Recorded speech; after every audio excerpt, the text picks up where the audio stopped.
발람과 그와 함께한 고관들을 대접하였더라. 아멘. 예, 오늘 본문의 말씀을 보면 이제 발람이 눈을 뜨는 장면이 나옵니다. 발람은요, 자신이 하나님께 허락을 받고 가도 되는 길을 간다고 생각을 했어요. 그래서 아무런 문제가 없다고 생각하고 정말 자신감 있게 즐겁게 그 길을 걷고 있었던 것이죠. 근데 그렇게 즐겁게 기쁘게 가고 있는데 자기가 타고 가는 나귀가 문제를 일으킨 것이죠. 갑자기 길에서 벗어나 그 밭으로 들어가더니 거기서 또 좁은 길로 들어가서는 거기서 정말 계속해서 그 피할 수 없을 정도로 좁은 길로 들어가고 담에다가 자기 발을 눌러서 발을 아프게 만들고, 그리고는 또 납작 엎드려서는 앞으로 한 걸음도 나가지 않는 이런 모습을 보면서 발람은 화가 나서 채찍으로 때리고 나중에는 지팡이로 때리고 정말 가혹하게 나귀를 나무라고 했죠. 나귀가 문제인 줄 알았어요. 근데 나귀가 갑자기 입을 열어서 말합니다. 왜 나를 때립니까? 여기 보면 딱 3번 때리냐 이렇게 얘기하는데 3번 피하셨으니까 3번 때렸겠죠. 근데 이 3이라는 숫자는 완전한 숫자예요. 그러니까 다 할 만큼 다 했다는 얘기죠. 왜 나를 이렇게 많이 때리느냐 뭐 이렇게 얘기해도 될 거예요. 때렸느냐? 그러니까 네가 갈 길로 가지 않고 이렇게 정말 내 말 안 듣고 딴짓하니까 그런 거 아니냐. 내가 언제 평생 동안 주인의 말을 안 듣고 이런 적이 있었느냐? 없었다. 이 얘기는 뭐예요? 한번 왜 그랬는지 생각해 보라고. 나귀가 왜 그랬습니까? 하나님의 사자가 칼을 빼들고 그의 앞에 서 있었기 때문입니다. 그들의 길을 가로막고 서 있었기 때문입니다. 나귀는 그것을 보았고 발람은 그것을 보지 못했습니다.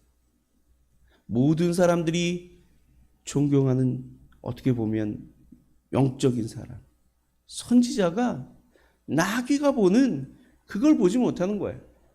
자기는 하나님과 소통하고 사람들이 알 수 없는 것을 알 수 있다고 얘기했는데 정작 나귀가 보는 그것을 보지 못하는 거죠.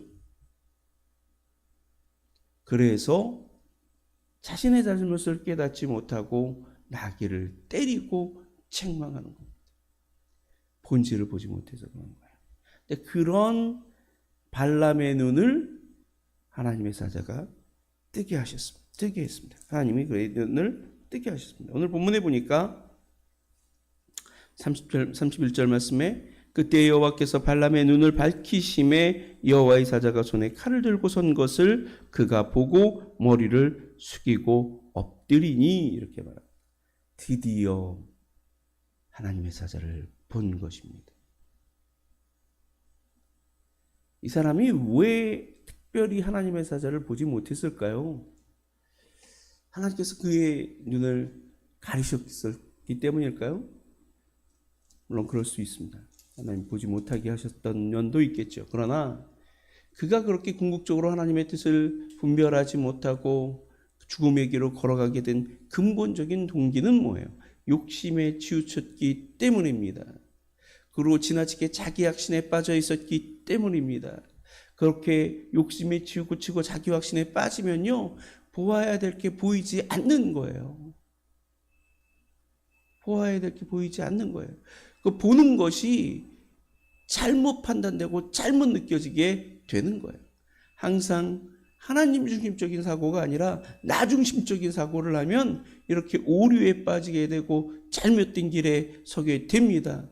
하나님의 뜻이 무엇일지, 하나님이 원하시는 것이 무엇인지, 객관적으로 무엇이 옳은 것인지 보지 못하면 이렇게 되는 거예요. 하나님의 뜻을 분별하지 못하는 겁니다. 이제는 제가 한번 이하로 말씀드린 적이 있는데요. 저희가 이렇게 친했던 자매가, 우리 또 제 친구의 또 친구였던 여자친구였던 어떤 자매가 어느 날 갑자기 유부남과 눈이 맞았어요. 그리고는 그 유부남과 결혼하겠다 그러는 거예요. 뭐 이런 황당한 경우가 없잖아요. 그래서 가서 설득을 합니다. 그러니까 그 자매가 이런 얘기를 해요. 여기 하나님의 뜻이 있을지도 모르잖아요. 하나님께서 나를 통해서 그 사람을 전도하는 게 하나님의 뜻인지 누가 알겠어요? 누가 알겠어요? 그냥 그와 돌이켜서 그와 살면서 그를 변화시키는 게 하나님의 뜻인지 누가 알겠어요? 나 그냥 그렇게 살게 내버려 두세요. 뭐 이런 얘기예요. 하나님의 뜻을 파는 거죠. 정말 하나님의 뜻이 거기 있는지 몰라서 그런 얘기를 할까요? 그래서 제가 그 자매한테 그런 얘기했어요. 야, 도둑질하는 게 하나님 뜻이냐? 다른 사람을 살인하거나 다른 사람의 것을 정말 다른 사람을 때리거나 폭행하는 게 하나님의 뜻이냐? 하나님의 뜻이 아닌 게 명확한 것들이 있다. 네가 유부남과 사귀고 그 가정을 깨트리는 게 하나님의 뜻이겠냐? 라고 말하니까 아무 말도 못하더라. 하나님의 뜻이었으면 하는 거죠. 하나님의 뜻이길 바라고 고집하는 거죠. 발람의 마음이 딱 그런 거예요. 하나님이 무엇을 원치 않으신지 분명히 알았어요. 하나님 가지 않기를 바라신다는 것, 그가 가지 않기를 바라신다는 것 분명히 알았어요. 돌이켰어야죠. 안 그러고 가다 보니까 그게 좋은 길인 줄 알고 가게 되고, 그게 좋은 길인 줄 알고 가다가 책망받고 그리고 죽음의 위기에 놓이게 되는 것입니다. 주님이 여기 여호와의 사자가 이렇게 말하잖아요. 여호와의 사자가 그에게 말하되 너는 어찌하여 내 나귀를 이같이 3번 때렸느냐? 보라, 내 앞에서 내 길이 사악함으로 내가 너를 막으려고 나왔더니 나귀가 나를 보고 이같이 3번 돌이켜 나를 피하였느니라. 나귀가 만일 돌이켜 나를 피하지 아니하였다면 내가 벌써 너를 죽이고 나귀를 살렸으리라. 나귀는 살렸으리라.